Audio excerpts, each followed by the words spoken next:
Londra Polemik programına hoş geldiniz. Efendim bugün 1997 yılından beri Edmonton bölgesinde milletvekili, İşçi Partisi'nin milletvekili Andy Love yanımdadır, konuğumdur. Çok özel bir konuk. Onunla bugün İngiltere'de yaşayan Kıbrıs Türklerinin, Edmonton bölgesinde yaşayan Kıbrıs Türkleri ile ilgili sorularım olacak.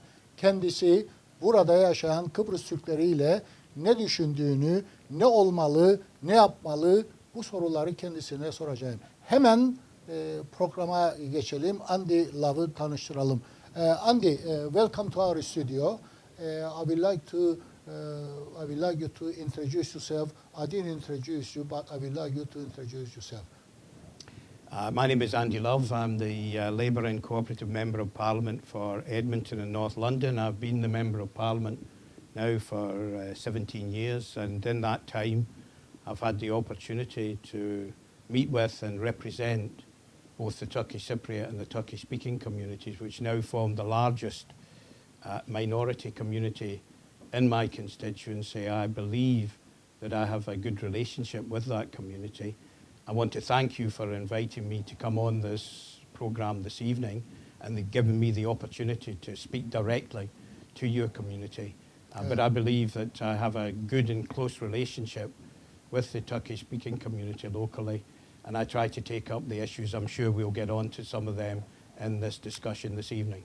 Okay. Andy diyor, beni davet ettiğiniz için öncelikle stüdyomuza teşekkür ederim. Benim bölgemde Türkçe konuşan toplum, Kıbrıs Türk'ü çok vardır. Onların sorunlarını dile getirmeye çalışacağız bu akşam burada. Dolayısıyla buraya geldiğim için de teşekkür ederim. Evet, biz Andy Love'a şimdi İngilizce sormam gerekecek. Yalnız sayın izleyiciler, bir konuğum daha olacaktı. Bu konuğum şu veya bu nedenle herhalde trafiğe takıldı, gelemedi. Daha sonra bize ulaşırsa onu da programımıza alacağız. O da bir gazetenin temsilcisidir ve sahibidir. Evet, ve ilk sorularıma geleyim ben. Mr. Andy Love'a sorayım. Yes, Mr. Andy Love, I will ask you some question. My first question is about the health in this area where you represent. It's a lot of problem in the health according to local people. They are saying when we want to have an appointment, it takes 1 week to 10 days to have an appointment. And you know, the health sector, it is not very good. It's not giving us a proper service.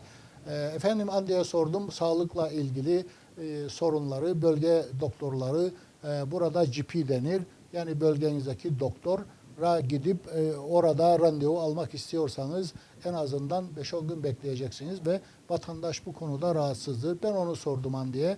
Bakalım Mr. Andy Love ne diyecektir? Yes Andy, what you have to say about the situation about the National Health Service in our area, which is people are complaining? Well, I would certainly reflect the concerns that you have heard about not being able to get a GP appointment. Some of my constituents have to wait 7 to 10 days in order to get an appointment, which should be available on a much quicker basis than that. I also got many complaints about the acute sector hospitals. We've recently had a reconfiguration in Enfield, which has meant that part of the area has lost its accident and emergency unit, and that has caused difficulties for many people. But I come back to the real problem with the health service is that it is underfunded. There isn't enough money in the system to run the accident emergency units, to ensure that we have enough general practitioners to offer a service to the community.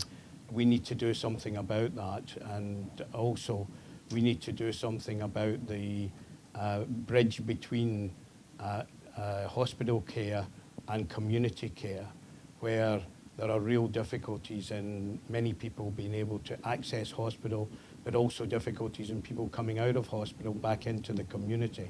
And again, the problem here is a lack of enough members of staff to deal with the issues, and that's a major priority. This will be one of the biggest issues at the forthcoming general election, and I think that we have the policies and the determination to make the National Health Service the type of service that people could expect and be proud of.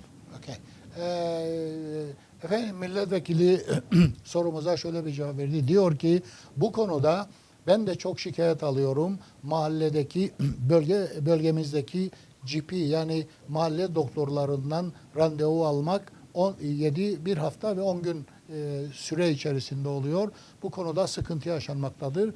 Vatandaşlarım bana da gelip bu konuda şikayet ediyor. Hatta bazı bölgelerde acil hastaneleri Chase Pharmacy'sinde bir hastaneyi de kapattıklarını biliyorum. Onu da soracağım. Ve bir şey yapmamız gerekir. Yani bu konuda böyle gidemez diyor. Gerçekten bir şey yapmamız gerekir. But I'm going to ask you another question now. The Conservative Party, they said on their conference, they will serve the GPs, they will serve for 7 days a week. Sorum şuydu efendim, Konservatif Partisi yani bugünkü hükümet, koalisyonda olan hükümet Konservatif Partisi dedi ki biz iktidara gelirse 7 gün haftada GP'lerimiz çalışacak. Ben bunu Mr. Andilav'a sormak isterim. Bunlar da düşünüyor. The Conservative Party did say if we come to the power, our GPs they will serve 7 days a week. So, what do you think about this? Is it a good idea to serve the public 7 days a week? It's a very good idea. The problem with the Conservative Party propaganda is that they don't tell us the mechanism by which they will do that. And that will require reorganising the contracts under which GPs operate so that they can work outside normal hours. But it will require additional general practitioners within the system in order that one or more can be available at all times of the day, 7 days a week. We have a proposal to invest an extra £2.5 billion within the National Health Service that will deliver a consultation to every patient of a general practitioner within 48 hours. That's costed, that's been tested, that will work. I don't believe the Conservative proposal will work because they don't tell us how they're going to achieve it. Evet, Andilav diyor, konservatif böyle bir düşünceyle söylüyor ama bunların yapacağına ben göremiyorum nasıl bu hayata geçireceklerini. Biz de diyor 2.5 milyon, did you say 2.5 milyon? Billion. 2.5 milyar değiyor. Para ayrıldık sağlık için ve bunu biz hayata böyle geçiyoruz. Onlar nasıl geçireceklerini açıkça söylemiyor. Onlara pek inanmıyorum. Okay, we'll carry on. I got few notes for you. Here I need to, because it's so many notes, of course I need to look up my notes. Ben ne diyorum? Andilav'a diyorum ki bu arada bir sürü notlarım vardır. Onun için bunları hatırlamam mümkün değil. Notlarıma baka baka bu soruları sayın izleyiciler sizlere cevaplamaya çalışacak. Mr. Andilav, I would like to ask you about the economy. The economy, it is in difficult situation in United Kingdom. As you know, in our area, the business people, the small business and middle size of business, they are struggling to survive. The families are complaining about cost of living. It goes up. The energy prices like electric, gas is keep going up, and the families they can't afford to, especially the working class people. They can't afford to pay this bill. They are having a difficult time. So can you tell me the Labour Party what is going to do if in May they come in power about the energy? Can you tell me about that? The Labour Party, what will do about it? We are very acutely aware of the difficulties that many ordinary citizens and families are having in addressing the cost of living issues that they're currently faced, particularly in London, which is a high cost area and where many of your listeners and viewers will be living. We have a proposal that we will freeze energy prices for 2 years, during which time we will review and change the marketplace to make it much more competitive. because making it more competitive will reduce prices as the different energy companies compete with each other. So we will freeze it for 2 years, and then through competition we will get a much better functioning market and better prices for consumers. And we believe that way we'll really address the cost of living issues faced by many families. Sevgili izleyiciler, ben Anilava şu soruyu yönelttim. Vatandaşlar gaz ve elektrik faturalarının çok yüksek olduğundan dolayı şikayet ediliyor. Özellikle işçi sınıfının. Peki dedim, siz iktidara gelirseniz ne yapacaksınız? Sayın Andilav da diyor ki biz iktidara gelirsek 2 yıllığına hiçbir artış yapmayacağız. Şimdi olduğu şekilde fiyatları orada tutacağız ve hatta daha aşağı indirmeye çalışacağız. Okay. Now another question for you, Mr. Love.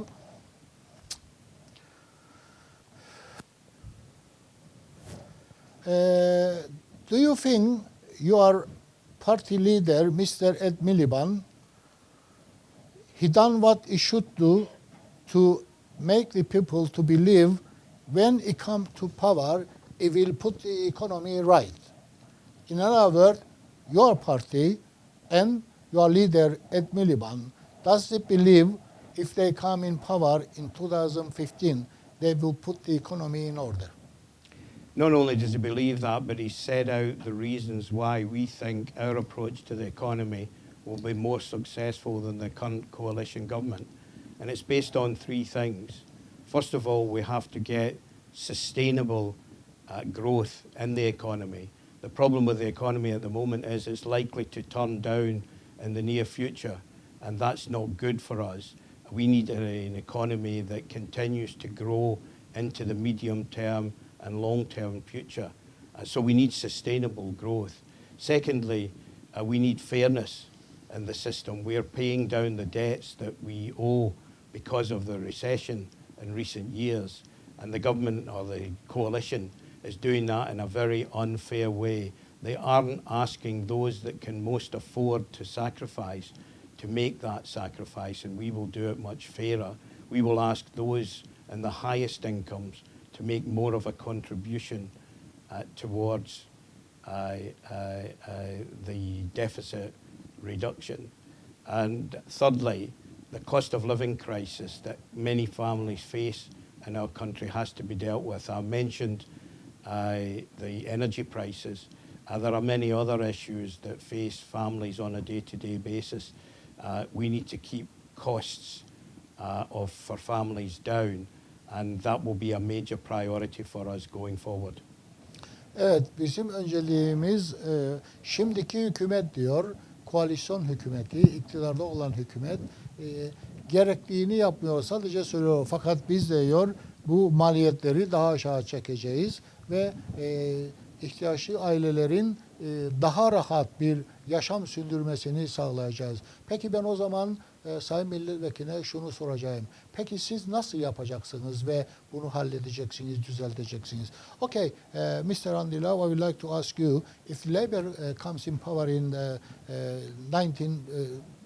2015, how you gonna do it and solve this problem out as a Labour party? What you gonna do? Where you gonna find the funds? Where you gonna find the money? How you gonna do this? Well, the issues that I've addressed are ones that I strongly support. And it isn't a matter of finding the money. It's a matter of asking those most fit to make the sacrifice to do so. Let me give you a perfect example. So, sorry, you're going to take it from the rich people and invest in the health service and education? Is what you're trying to tell me, Mr. Andy? Well, we've got specific proposals for the money that we'll invest in the health service.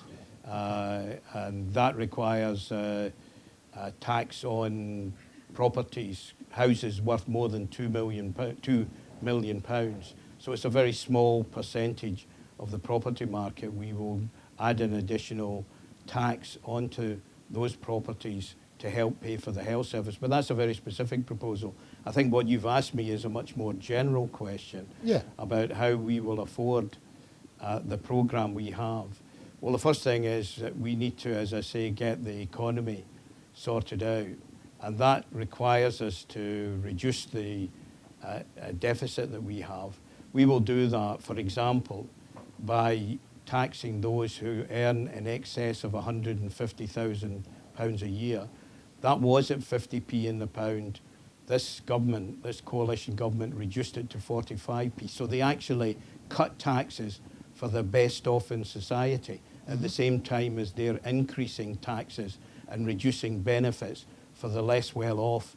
We will reverse that process. We will add additional income to people on the lowest who require tax credits, and we will take from those who are on the highest incomes.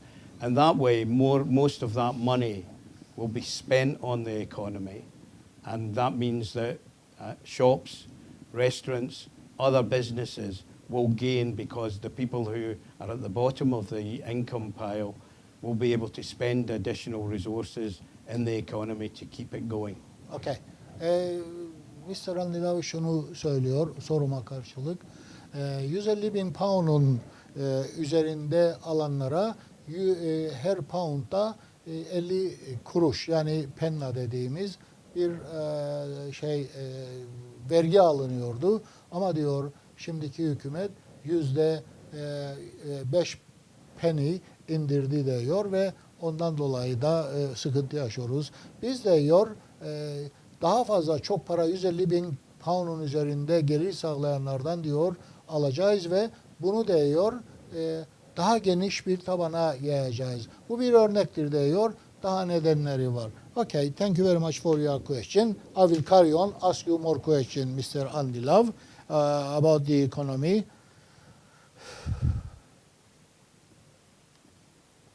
Do you think your party, Labour Party, and your leader, Ed Miliband, will be able to convince the people about the economical policies? Do you think they will be convince your local people to vote for the Labour? Do you think Ed Miliband, your leader and Labour Party, do you think they will convince the people to vote for you? Well, that's a big challenge for us as an opposition, and all oppositions face the same problem, which is that we have a government in power who hold all the levers of power, and they can move, they can change things, they can change the law, they can do everything they need to do to try and address the problems that people face. An opposition can only suggest alternatives. So it's a challenge for us. But I think that we are setting out our stall for the general election, which, as I say, addresses the cost of living crisis. It addresses the need for a more sustainable economy. It shows how we can pay down the deficit, but in a way that's fairer to everyone in the community. And I think we're meeting a response from communities, particularly from hard-pressed families up and down the country who recognise the cost of living crisis that they're facing, don't believe that the coalition government is addressing those issues. Frankly, they believe that they're doing exactly the opposite. They're helping the very well off to do even better when they should be helping ordinary families. And that's what we will be doing. That's the message we want to get across between now and the general election. And I think that there's every sign to suggest that people are warming to those messages and are warming to voting for the Labour Party at the general election. Evet, biz de diyor hedefimiz fakir olan bölgelere veya kişilere de diyor genel seçimlerde böyle bir mesaj vermek istiyoruz. Biz sizin sıkıntılarınızı biliyoruz. Özetle onu söylüyor ve biz bu genel seçimlerde bizim söyleyeceklerimiz bunlar olacak diyor. Size nasıl bir katkıda bulunabiliriz? But you didn't answer me the question. Do you think Ed Miliband, your leader, has he done enough to convince the population or the people to vote for Labour Party? Do you think has he done enough? Well, you can never do enough. There is always more that can be done. within the context of the challenges he faces as leader of the opposition, I think he's doing very well. And don't forget that when Mrs. Thatcher came to power in 1979, and everybody remembers that election, she was 30 points behind Jim Callaghan, who was Prime Minister at the time. She was not a popular leader because she had been leader of the opposition. And I could trace that through all leaders of the opposition face the challenge of a Prime Minister who's well known to the public versus a leader of the opposition who is naturally not as well known and therefore has difficulty in addressing the issues of the public and getting to know them better. That will change during the general election because there will be more opportunity for the Labour Party to put forward its proposals for dealing with the major problems faced by Britain. And I think, as I say, he will be convincing about those issues. They are the ones that people feel are the real issues that have to be faced. And therefore, I think he will do a great job when we get to the general election. Evet, ben başkanınızın Sayın Ed Miliband'ın yeterince bu konuda çalıştığını mı düşünüyorsunuz sorusunu sordum. Kendisi diyor 1970'lerde Margaret Thatcher %30, was it 30% you said? It was 30%. behind. %30 seçimlerde gözüküyordu. Yani muhalefet olarak. And did she won the election because she was 30% behind? Well, she won the election convincingly, Yeah. one has to say, but not because she was personally popular as leader of the opposition. It was because her party So was what popular. do you think, Margaret Thatcher, she was 30% behind and she won that election? Well, it's because, it's for a whole variety of reasons that don't include having a popular leader of the opposition. For example, Tony Blair was very popular as leader of the opposition in the middle 90s. So you do have different types, but Mrs. Thatcher, when she came to power, was much less popular than her party was. And most people went out and voted for a political Why party. Why do you think Mr. Callaghan was a Labour leader? Is that correct? He was the Prime Minister at the He time. was the Prime Minister. And Mrs. Thatcher, she came and she won the election, even she wasn't even a popular. Why do you think? Do you think it was a conservative policy introduced to the public, or the people they get fed up with Labour Party and they vote for Mrs. Thatcher? Well, that's a complex mix, and everybody would have their own view about that. But I think it was a combination of people were attracted by what Mrs. Thatcher said, much of which she didn't implement after being elected, but they were attracted by that. So that was undoubtedly a factor. And of course, the Labour Party or the Labour government had gone through very great difficulties between 1975 and 1979. And indeed, the election was called because there was a vote in Parliament that went against the Labour government. So it was a difficult period for Labour. So undoubtedly, that was a factor as well. But let me say that if I make a comparison with today, the reality is that we have a coalition government that is not at all popular. Some would say that's because of the difficult decisions they've had to make, but we believe they've made some very crucial mistakes, and in particular in not being fair in how we address the challenges, the living standards problems, the deficit, the other issues that will be coming to the fore at the general election.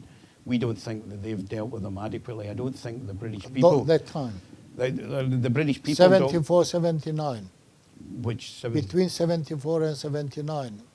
Which... When you was in government, your party, the Labour Party was in government. Well, Labour had been in for a much longer period of time. We'd been in from 64 But that time you had a problem in between, in the party, and you had a lot of problems, you just said, between 74 and 79. Is that right? The government had the Labour government had a lot of problems. What was the problem? Was it in between them, or they couldn't put the country in the right road or in the right economical... Well, primarily the problem that they had as a government was that they had a very, very slim majority. The two elections in 1974 had not resolved who the major parties were to be, so that Labour only had, in the second election in 1974, they only had a majority of 6 in Parliament, and that was whittled away between 1974 and 1979. So they had a major problem with getting their legislation through Parliament because they didn't have a majority. But there were other reasons, as I say, very complex reasons.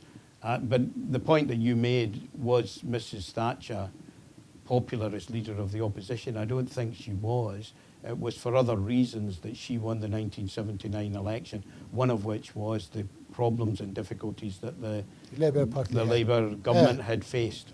Okay. Sevgili izleyiciler, ben sordum neden Margaret Thatcher %30 gerilerdeyken partisi kazandı ve başbakan oldu İngiltere'de.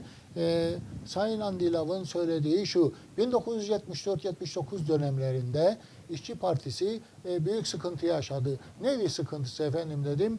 Çoğunluk dedi parlamentoda 6 milletvekiliydi ve bu nedenlerden ve daha bir sürü nedenlerden, onu söylemedi öbür nedenlerini. O nedenden dolayı Margaret Thatcher kazandı diyor. Dolayısıyla bunu özetle şöyle devam edelim ve bir sonraki. Okay Mr. Andrea, I will go to the next question for you. I want to ask you about the small business especially in Enfield. Like you know, there is a lot of Turkish speaking community in Enfield, across London, of course, not only in Enfield, and they are trying to do their best to keep going and also to make like a good thing for the economy, to make the economy to help, especially in Enfield. Can you tell me, Labour parties, the Labour Party, if they do come in power in next year, 14-15, what is their proposals? What do they going to have to say to these small business people which are running the business, especially in Enfield? Do you have any message to tell them? How are you going to help them to come out from this crisis? Well, I think I've got 3 messages for the small business community. And I think that Labour has focused a great deal on small business. Small businesses represent nearly 60% of employment in Britain. So it's an incredibly important sector of the economy, often undervalued by many. And I think we've sought to redress that position and really focus on what the needs of small business are. And they are. Do you have any plans? Well, I want to put forward 3 ideas for you. The first, which is the most important, but often undervalued, is we need to sort out the economy. We need stable, growing economy, because that, and an economy that's predictable, so that small businesses will know that in a year's time or 3 years' time or 5 years' time, there will be more growth in the economy than there is at the present time. We need to create that stability so that they know how to plan and invest and grow their own businesses. Okay. So that's the first thing. Oh. Do you want me to go on to the second and third? I will explain this if you don't mind, Mr. Andy Love, and then you carry on, because it's very difficult for me to keep all their what you're saying in mind and translate him in Turkish. I'm very sorry about this. No. That's for okay. The next question. Ben bölgedeki Türkçe konuşan toplumun durumunu sordum. İş yaparlar diyorum ve bu insanlar için siz iktidara gelirseniz ne yapacaksınız? Tabii küçük iş sahipleri ve orta boy iş sahipleri sık ekonomik sorunlardan dolayı sıkıntı çekmektedirler. Peki dedim, siz iktidara gelirseniz bu kişilere ne gibi yardımda bulunacaksınız sorusunu yönelttim. Mr. Andy Love diyor ki bizim için çok önemlidir bölgedeki iş sahipleri, küçük ve orta boylu ölçekler. %60 ekonomiye katkısı olur bu iş sahiplerinin. Bundan dolayı biz onlara gerektiğini veyahut da şu şekilde söyledi, mümkün olduğu kadar yardımcı olmaya çalışırız. Okay, you can carry on, Mr. Andy Love. Can I apologise to you? You're working harder than No, I am it is in very this hard. interview. As But you I know, do I'm from Cyprus. I'm Turkish Cypriot. I'm trying to improve my English in this country. Hopefully, the people they are watching us, they forgive me if I make any mistake. Well, I'm listening very carefully.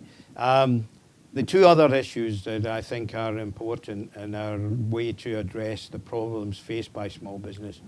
One of the major problems is fixed costs, and in particular, business rates. And we have a proposal to reduce business rates and eliminate it for a very large number of very small businesses. Something like 50,000 businesses will be taken out of business rates altogether by an enhancement of small business rate relief. And that's specifically to address the difficulties that they've faced in meeting those rates bills every month or every year. Okay, explain this as well, if you don't mind. Efendim, küçük ölçeklere şöyle bir önerimiz var. Küçük iş yerlerine. Biz de diyor 50.000 iş yerinin yani rates dediğimiz emlak vergisidir efendim bu ülkede. Bunları diyor did you say we're going to complete not to charge them any rates or you reduce for the smallest businesses? Evet. But they're not going to pay no rates at all, or they will be paying some of them will be taken completely out of business rates altogether. The relief that they'll be given will eliminate the whole of their rates problem. Okay. Bazılarına diyor 50.000 kişi, 50.000 iş yeri düşünmekteyiz diyor. Bazılarına diyor iş yeri olaraktan emlak vergisini tamamıyla kaldıracağız diyor. Yes. And the third area is one that many small businesses face, in that they need to be able to access both finance, marketing, expertise to support them when they want to grow their businesses. And that's been proven very difficult. We have an Enfield Enterprise Centre here that does a fantastic job, but they need extra resources, and we need a national organisation to provide that support. And here we're looking to the example of America, which is a small business service, second to none, that offers support on how to get finance for your business, how to approach a bank or other financial organisations, how to market your product or service, how to address all the day-to-day problems you face. And that will be very specifically geared at small businesses in order to help them when the economy starts to pick up, so that they can expand the business and grow. Okay. Bizim sistemimizde şöyle bir düşüncemiz var diyor. Bu sistem Amerika'dadır. Küçük ölçek işlerine diyor nasıl finans alabilirler, nasıl pazara girebilirler. Bunları düşünürüz. Bunları yapacağız iktidara gelirsek diyor. Dolayısıyla diyor biz küçük iş yerlerine de bu şekilde yardımcı olacağız. Okay, now we'll go to the next question, Mr. Andy. Well, we did talk about the families that are having a difficult to pay their electric and gas bills.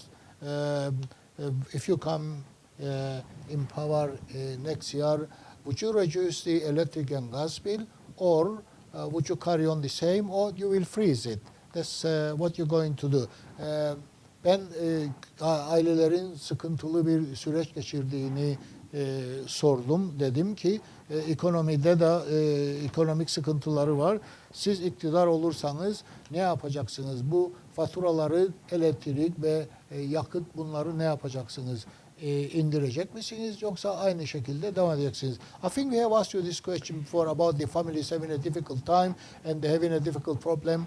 They're having a difficult to pay their electricity bills and gas bill.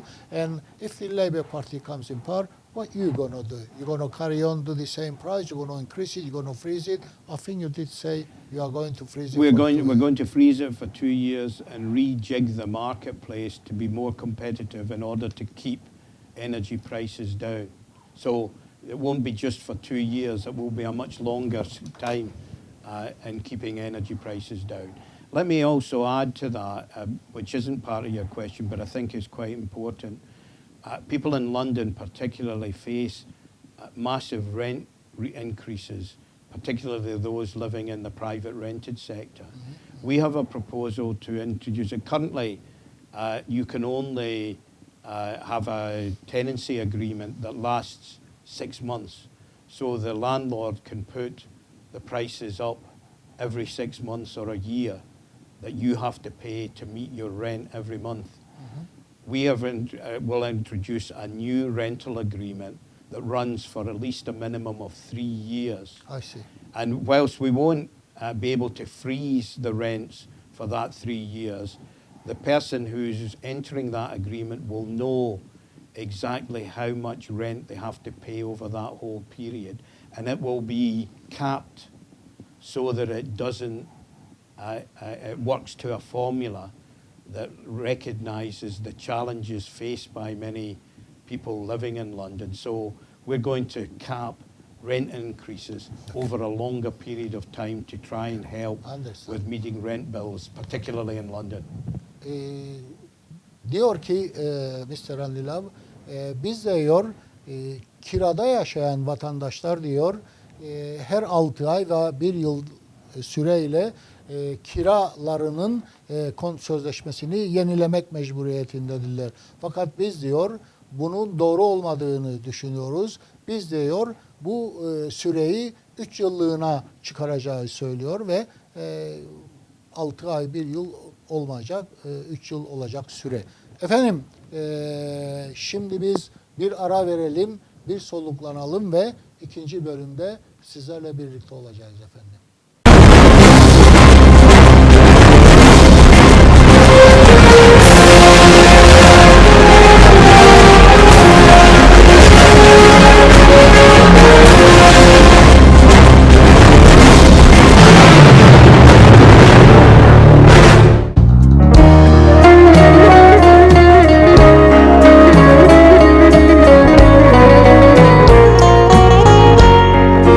Gelip sen de ben de çekip gidersen, gidip de bir daha hiç dönmeyeceksen, o ömrümün hayalüsü senden gelsin benim başım üstünde. Yüreğim avucumun içi, ölüm senden gelsin başım üstüne.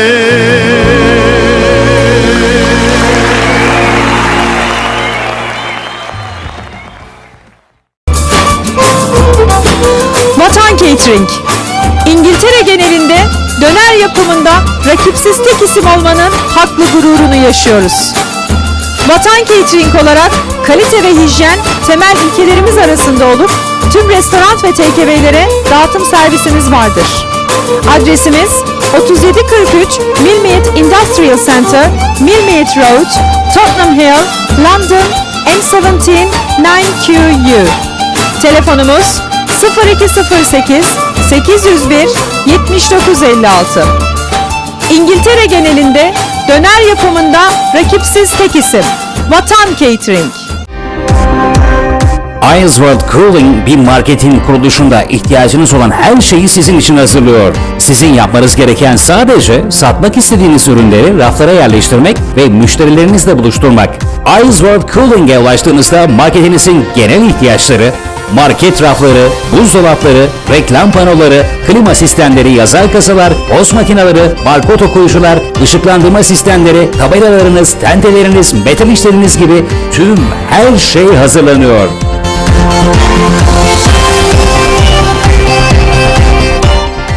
World Cooling'e hemen ulaşın, marketiniz eksiksiz kurulsun. Tabelanız her şeyinizdir. Örneğin bir restoran tabelası acıktırmalı. İyi bir tabela acıktırmalı. Menü tabelaları da net olarak görülmeli. Anlayacağınız restoran, market, seyahat acentası, kuaför, klinik, iş yeriniz neresi olursa olsun en dikkat çeken tabelaları da biz tasarlıyoruz ve yapıyoruz.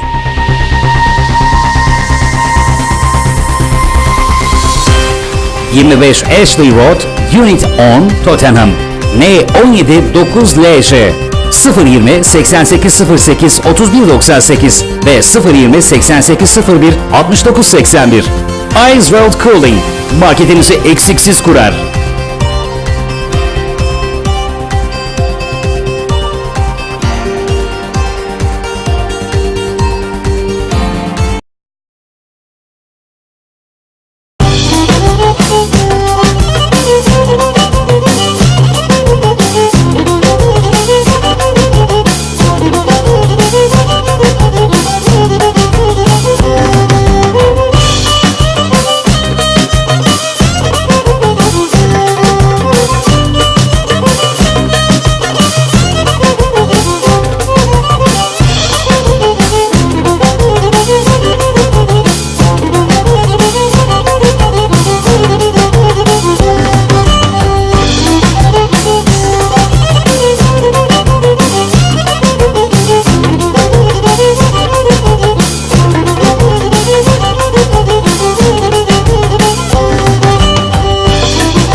Sevgili izleyiciler, bıraktığımız yerden devam ediyoruz ve Andilav'ın sorusu geliyor. Efendim, ben buradaki gençlerle ilgili bir soru soracağım ve bu sorunun da cevabını inşallah çok mutlu olacak bir şeyler. Mr. Andilav, the governments, this government and your government in past, they are saying it is very important the young people in this country, when they finish the university, they need to find a work, they need to learn something in a lifetime to be able to carry on.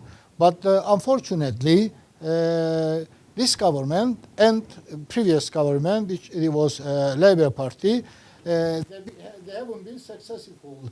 2 weeks ago, you had the conference in the, where was it, in Liverpool, was it? In Manchester. Sorry, I'm very sorry. In Manchester, and your leader, Mr. Ed Miliband, he did mention about the youngsters. I'm not going to go to the details what he said.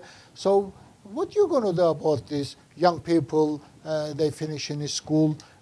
Of course, not everybody can be like in civil servants, so they need to learn how to technology and all this and that. And Mr. Miliband is saying the Labour Party will help these people. What is the plan, Mr. Andilav, about the young people when they finish university? What are you going to do as a Labour Party? Well, I don't think it's only about young people leaving university. They, of course, are very important.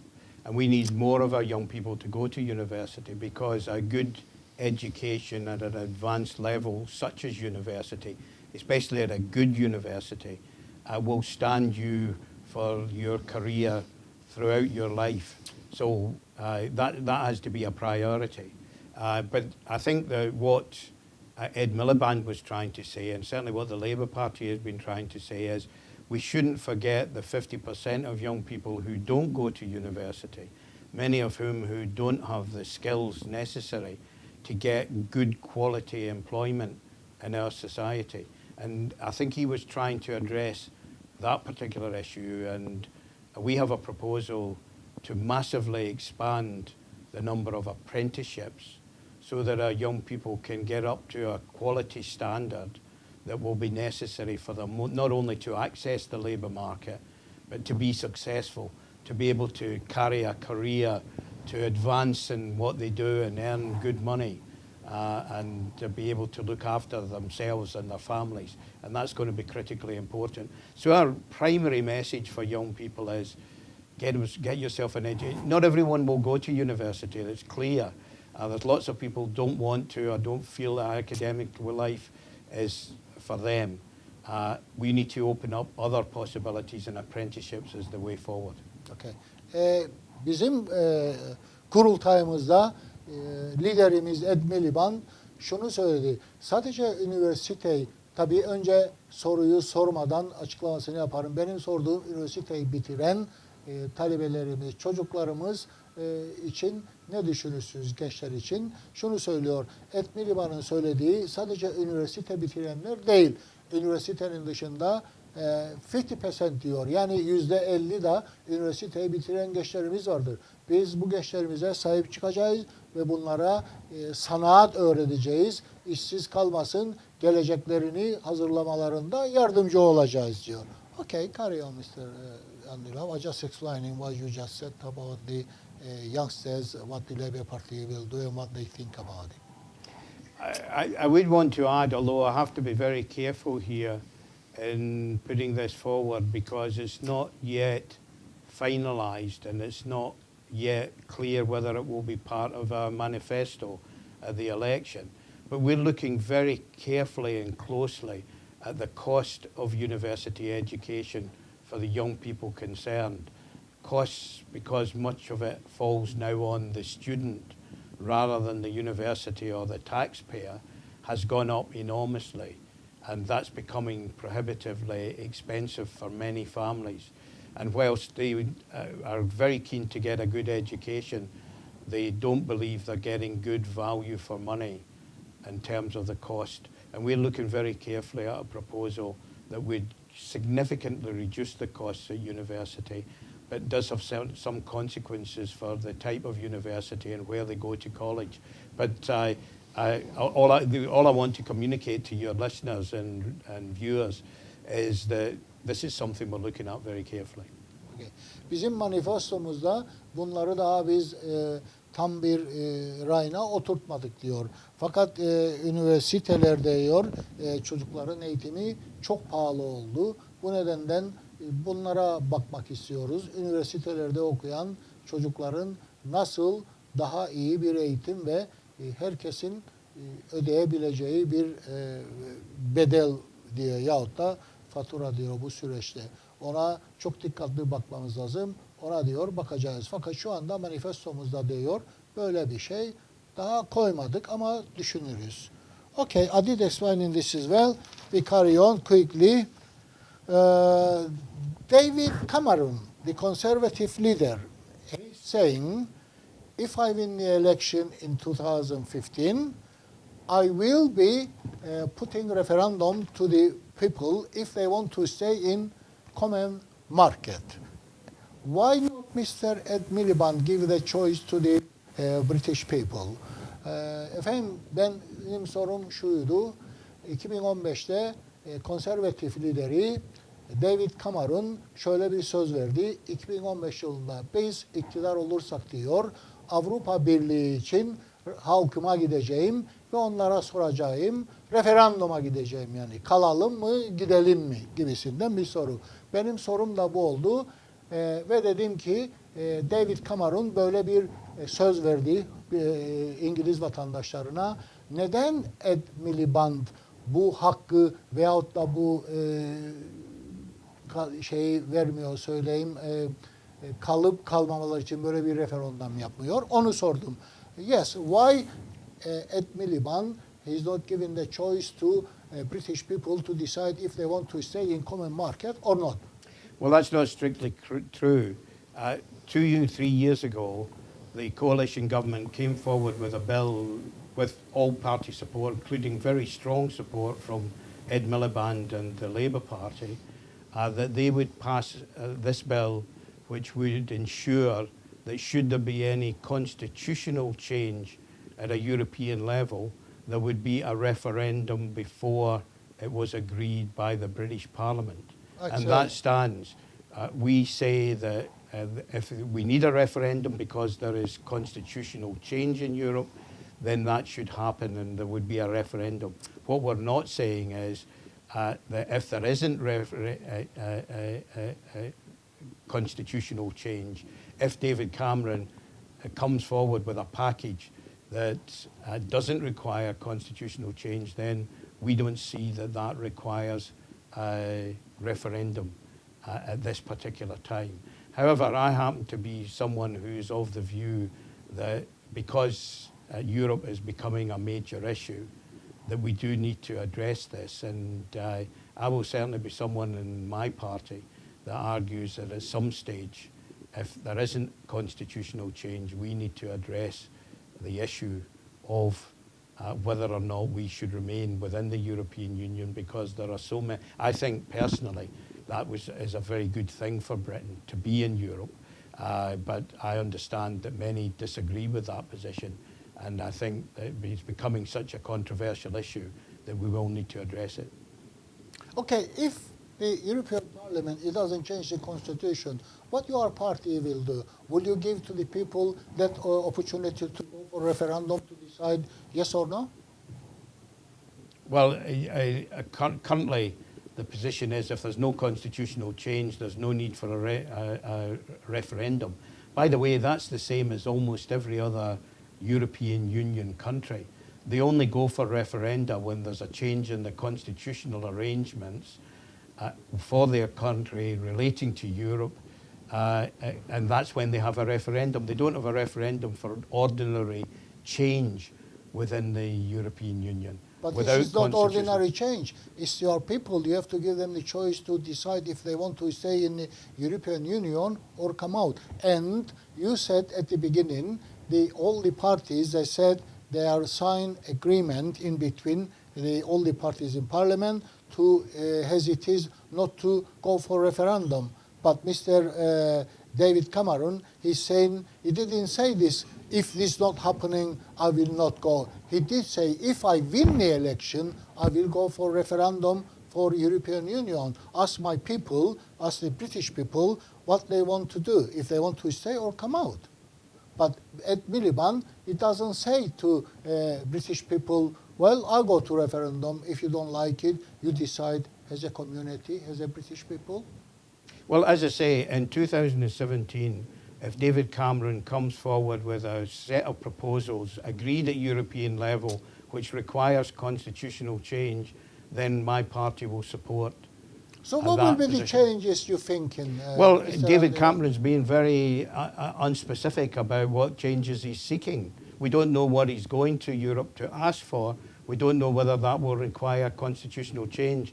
When he's pressed on the matter, he sometimes says that it will probably include constitutional change, but is not assured of that. Many in Europe, many of our sister countries, France and Germany, are unhappy about the idea of constitutional change because they would then have to put the changes to a referendum, and they're rather reluctant to do that. So I think that probably on balance, it's unlikely that David Cameron in his negotiation will win approval for constitutional change at a European level. What he will win is some other types of changes, which he says he will put to a ballot and a referendum in 2017. Currently, my party would oppose that because it doesn't require constitutional change at a European in the relationship between Britain and the European Union. You think, benim sorduğum sevgili izleyiciler, şöyle bir soru.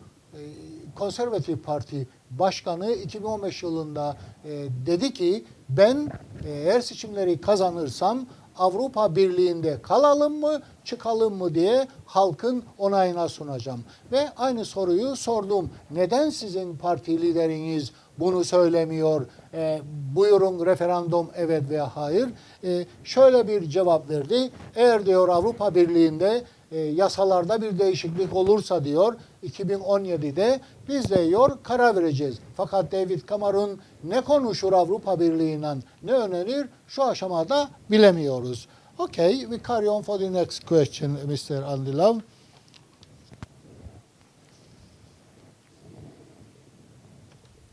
Right, we go to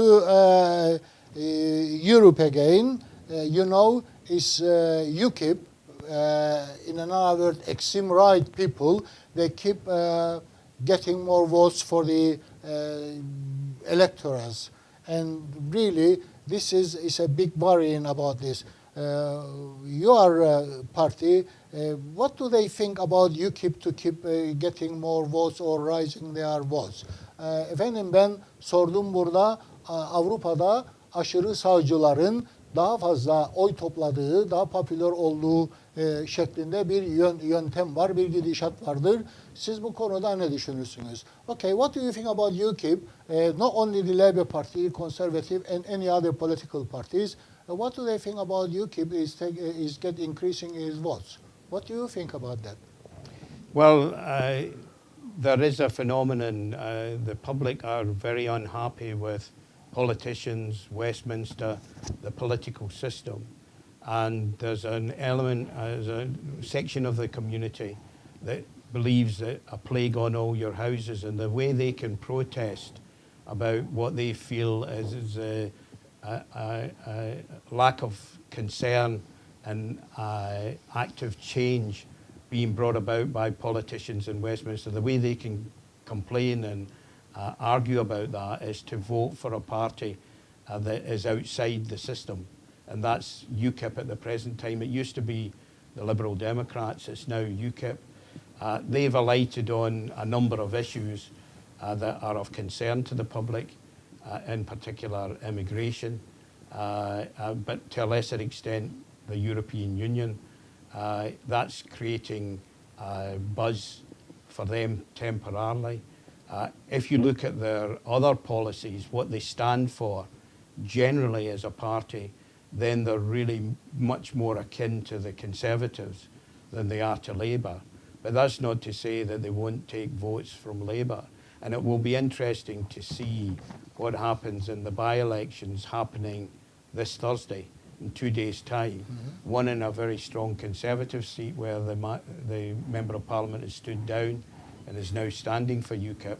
One where one of our members, Labour Party MP, sadly died, and they're having a by-election. It will be interesting to contrast the two results and see whether UKIP are taking support equally from both other parties, or whether they're much more skewed towards the Conservative Party than to the Labour Party. Evet, ben ırkçılığın Avrupa'da büyüdüğünü sordum. Cevabı da elbette ki biz parlamentoda bunları görüşüyoruz, konuşuyoruz diyor, düşünüyoruz. Fakat bu ırkçı partisinin yükselişi daha fazla oy toplamasının nedeni ise bizden değil, İşçi Partisi'nden değil, Konservatif Partisi'nden giden vatandaşları diyor. 2 gün sonra bir ara seçimi olacak. Bizim diyor bir milletvekilimiz, you say your MP he died, isn't it? Yes. Bir milletvekilimiz öldü. Onun yeri bölgesinde seçim olacak ve biz bakacağız bakalım bu iki parti ne kadar oy alacak bu ırkçılar diyor. And then if they do get a lot of vote, then what you gonna do? What you gonna think? You're not worrying about the extreme rights are increasing their votes? Well, there are two aspects to that. The general worry is this people turning off from politics and the political process and losing faith and trust To the politicians. to the politicians. That's a very great worry. And in a sense, UKIP are only the recipients. They're not the cause of the problem. It's the problem we need to address. We need to give people back the trust and confidence in the political system to address their problems. So that's the first thing. Secondly, UKIP, well, it will depend. No one is predicting that UKIP will win a large number of seats in Westminster. What they are predicting is that they will take votes from different parties that may mean that those parties lose a number of seats to other parties, not UKIP. And so it's a very complex picture. But if I could characterise it, it's likely that the UKIP will take many more votes from Conservatives in Conservative areas, and they may well upset the ability of the Conservative Party to win all the seats that they hope to win at the election. İnsanlar bu ırkçı partinin parlamentoya çok oy toplayıp parlamentoya gireceğinden endişeleri yoktur. yalnız konservatif partisinden oy toplayacaklar, oradan oy alacaklar ama böyle korkutulacak büyük bir oy potansiyelleri ve parlamentoya da gideceklerini düşünmüyorum diyor. Okay, Mr. Love, I will ask you about European Union, about Turkey. Many years Turkey is trying to join the European Union, but unfortunately it's not getting better. Last years, last 10 years I will say, very little progress has happened about Turkey joining the European Union. I could say even nothing. Do you think this is a justice for Turkey to progress to European Union? Do you think European Union, they do enough for Turkey, as Turkey is trying to get lost since many years is trying? Do you think it's a fair way to treat Turkey, European Union? In a word, no. Can I explain this in Turkey? Efendim, benim sorduğum Türkiye yıllarca Avrupa Birliği'ne girmek istiyor ve sürekli görüşmelerini devam ettiriyor. Ben şunu sordum Sayın Milletvekiline. Sizce adil mi bu kadar yıl? Doğru yapılır mı bunlar? Sizin düşünceniz nedir Türkiye'nin Avrupa Birliği'ne sürecinde? Yes, Andy, if you can. I don't believe we're being fair to Turkey. Turkey has expressed very strong view that it wishes to become a member of the European Union and would like to progress towards that ultimate goal. That Britain, under both parties, both the coalition government and the previous Labour government, have been very strong, perhaps the strongest supporters of Turkey's membership of the European Union. Yet we've been frustrated, partly by people hiding behind the difficulties that exist between Turkey and Cyprus, partly because we know there are objections from some member states to Turkey becoming a member. This is this old issue about it's a Christian club and Turkey is... Do you think it's a Christian club? No, I don't believe that. I mean, we have to... there are very large numbers of people now living in all of our countries that aren't Christian or Muslim or Buddhist or other religions. We have to be a multi-faith union. Mm-hmm. It doesn't bear... it wouldn't be the type of club that I would want to be involved in if it excluded members on a religious basis. It's not a good excuse, but people are using that as an excuse. And it's very frustrating that just as you seem to be moving forward, the negotiations seem to be picking up, some other hurdle, some other barrier is thrown in the way. And I think that the European Union really needs to get a grip on what it thinks about Turkish membership. It will be good for Europe, it will be good for security, it will be good for Turkey. And I think on that basis we should all be supporting it. Thank you, Mr. Hamdi. Benim sorduğum Türkiye ile Avrupa Birliği ilişkilerini siz diyorum Türkiye'yi yıllarca işte bekletiyorsunuz olmuyor diyor. Sen ne düşünüyorsun? Ben de diyor Türkiye'ye haksızlık olduğuna inanırım diyor ve benim partimde konservatif partide mesela örneğini vereyim Ed Miliband ve Douglas Alexandra Türkiye'nin Avrupa Birliği'ne üyeliğini desteklediklerini söylüyorlar. Siz destekler misiniz? Sordum. Ben de desteklerim diyor. Gerçekten Türkiye'ye haksızlık olur. Zaman zaman Avrupa Birliği'nin bir Hristiyan kulübü olduğunu söylüyorlar. Ona katılmıyorum. Kesinlikle böyle değildir ve böyle olmamalıdır diyor. Efendim, Mr. Andila, we go for the next question. You know, in Cyprus, the negotiation is continuing at the moment. It's not, they're not doing very well, but they continue. Do you follow the negotiations in Cyprus between the two leaders, the President Dervisharoğlu and Mr. Anastasiadis? Thank you for reminding me. What you going to think about that? Do you think the Turkish Cypriot are represented fairly in that negotiations? The first thing I should say is I do follow them as closely as I can. There are many issues to cover as a Member of Parliament, and you keep a watching brief on how things are developing. And I've been slightly disappointed that the initial excitement that was created by the two communities coming together to negotiate has rather been dissipated, or partly dissipated, over the last few months. And I think it needs a burst of new energy to try and get it back on the road again. But I do follow it. I do think it's primarily for the two communities, that's the Turkish Cypriot community and the Greek Cypriot community, to negotiate how they're going to deal with the issues.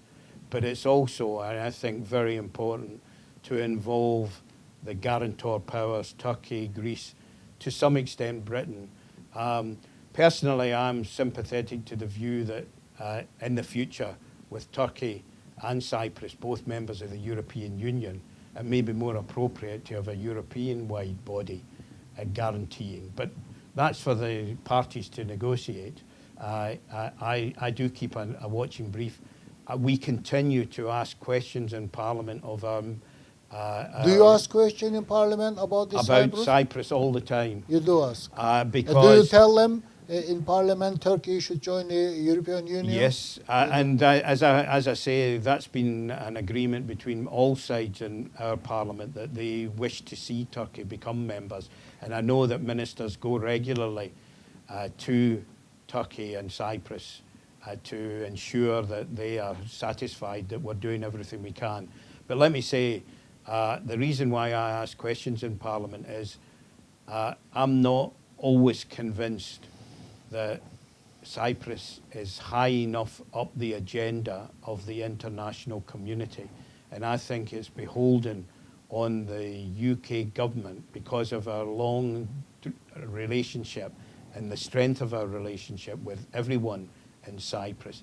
It's up to us to make sure it gets up that agenda.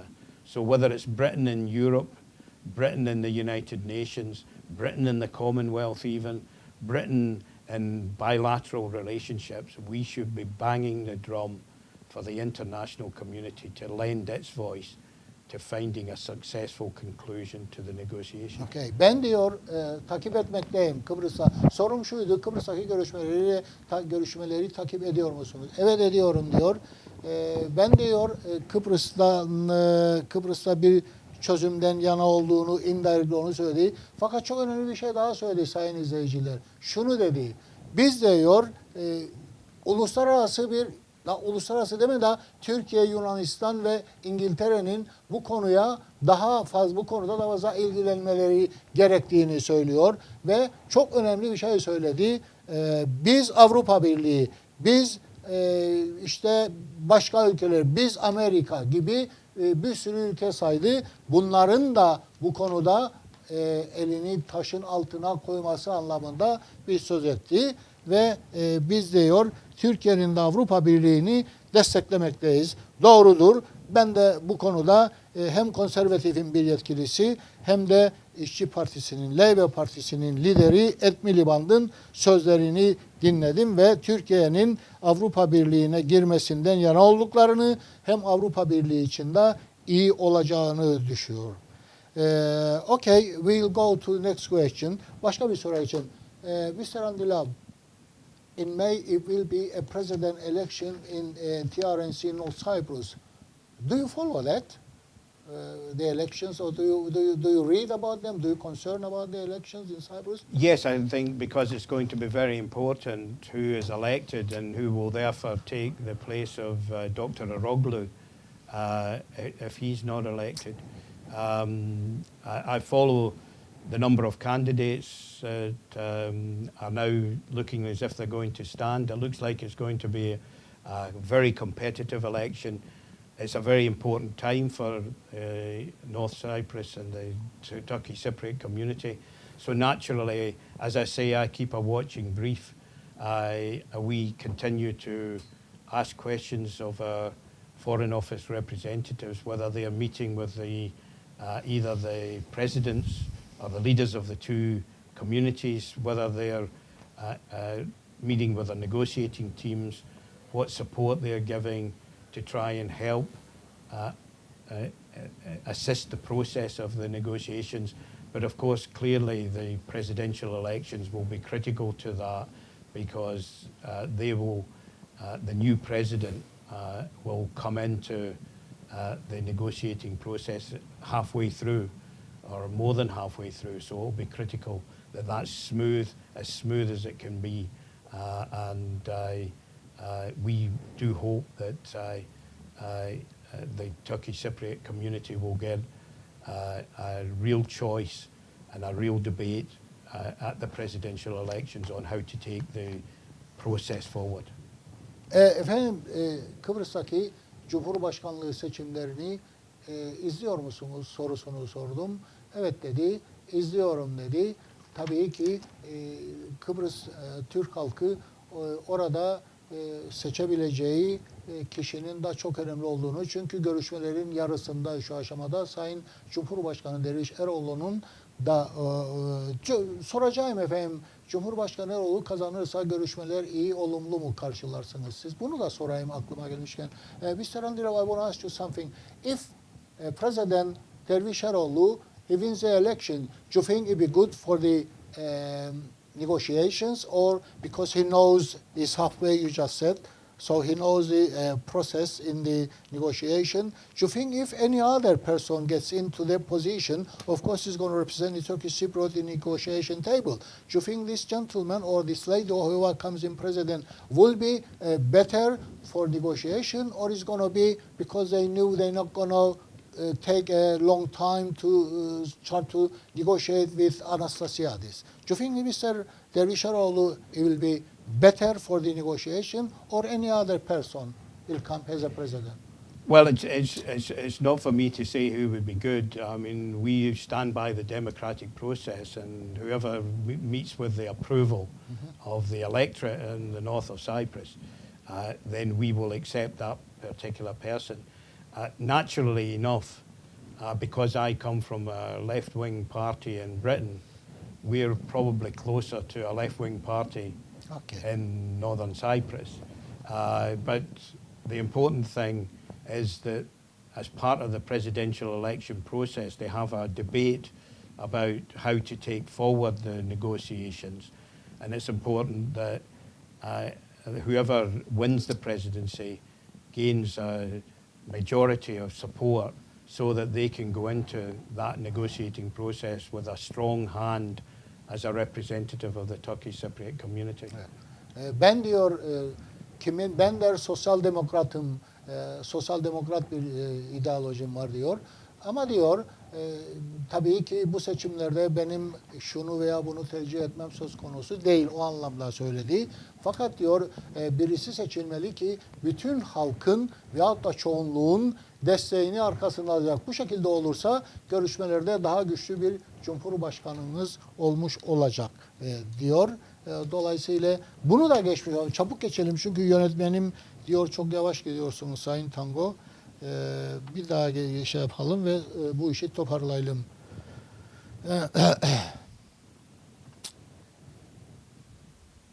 Okay, we'll come to the elections again. In local elections, which happened not long ago, across London, Labour Party has been successful, I will say. Especially in Enfield, they done very well. In your area, in Enfield, there is a 2 MP. 2 of them is Conservative, one of them is a Labour Party, which is you. These elections, what you going to do in free constituency? What you going to do? Are you going to say, can you tell me, in this area, the Labour Party will have another MP or another 2 MP, I should say, or it will be the same. What do you think about these elections in May? Conservative Party is going to have 2 MP and you're going to have 1 MP as a Labour, or you're going to have 3 MP, or you're going to have 2 MP? What do you think? Well, it's a silly question, but I have to ask you this because I like to know. Well, let me say, first of all, we did, as we did throughout London, we did very well in Enfield in May in the local elections. And if you just take the votes that were cast at those elections, which are much lower than would be cast at a general election. But if you just take those votes, we would have won all 3 constituencies in Enfield. So I think that's the starting point. Now, is that election likely to be reflected at the general election? Well, there are many differences between a general election campaign and a local elections. So it's only a very soft indicator of what will happen. I think there's all to play for. I have a relatively good majority. David Burrows in Southgate has a relatively good majority, although I think he's vulnerable. He stood down from the position he had in Parliament because he felt he needed to devote more time to campaigning in his constituency, and I think that's a recognition of how well the Labour Party have done. So we will be fighting that constituency. But of course, the marginal seat of Enfield North, which was Labour up until 2010, and was only won with a very slim majority, is a seat that's very vulnerable for the Conservatives. So I can assure you that the Labour Party will be pulling out all the stops to ensure we do the best we possibly can, both in Enfield North as our #1 priority, but also in Southgate. Okay. Efendim sorumun cevabı Southgate'de konservatif milletvekili var. O diyor parlamentodan özür dilerim bakanlıktan ayrıldı çünkü kendi bölgesinde çalışmak gereği hissetti. Bu demektir ki diyor konservatifin oradan kaybetmesi. Artı diyor Enfield North'ta yani Enfield kuzeyinde diyor herhangi bir parti 2010 yılında İşçi Partisi kazanmıştı. Fakat diyor şu anda konservatifin bir milletvekilidir. Orada hem konservatif hem de Labour eşit şekilde yarışır. Çok az farkla birileri kazanır diyor. Elimizden geleni yapacağız. Partimizin diyor kazanması için elimizden geleni yapacağız. Şimdi en son soruma geldim efendim. Son sorum the election which is coming in May has a MP and candidate for the elections. What is your message to your voters, to your local people? What you have to tell them? This is my last question and then we'll be closing our program. Efendim en son sorum şu. Seçimler Mayıs'ta oluyor. Mesajınız kendi seçmeninize ne olacak? What will be your message to your electors, to your people, local people to vote for you? Well, before I get on to the message, let me say, first of all, the Scottish referendum showed what can be achieved at an election with over 90% people registered to vote, over 85% of the people registered actually cast a vote. So the first thing to say to everyone, but perhaps most importantly to your listeners and viewers, is you must register to vote if you haven't registered already.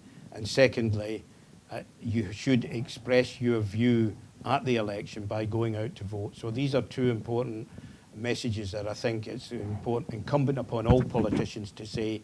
You should register and you should vote. But the message I would like to pass on to your viewers is, I've been the Member of Parliament now for 17 years. I've got a great deal of experience of the community in Edmonton, but also in the wider community in Enfield. I think I have a strong view of the challenges that people face and the difficulties that people face. And what you're looking for in a political party when you come to an election is somebody who understands how you're feeling and somebody who will take action to deal with the problems and challenges you face. And I think, certainly for Edmonton, but also for the rest of Enfield, the Labour Party is putting forward a programme. It isn't fully completed yet. That will be developed over the next few months. But when we get to the election, we will put forward a manifesto that will address as I mentioned earlier, the serious challenges on standard of living that people face, particularly in London. The challenges of finding a job and having a good income, getting your business running by having a secure economy. These are the issues, the bread and butter issues that I think make a difference to people's lives. And I believe that we will represent that view at the election, and I would hope that people will be attracted by that and be sympathetic to it. And as I mentioned at the beginning, will register and vote accordingly. Evet efendim, bizim düşüncelerimiz şöyle olacak diyor. Halkımızın burada refahı için ki ben diyor 1997 yılından beri milletvekiliyim. Kendi bölgemde vatandaşın ne arzu ettiğini, ne istediğini çok iyi bilirim diyor. Dolayısıyla bizim manifestomuz daha hazırlanmadı. Hazırlayıp yayınlayacağız. Ama kendi insanıma söyleyeceğim şu, daha iyi bir hayat için, sizler için uğraşacağımı söyledi.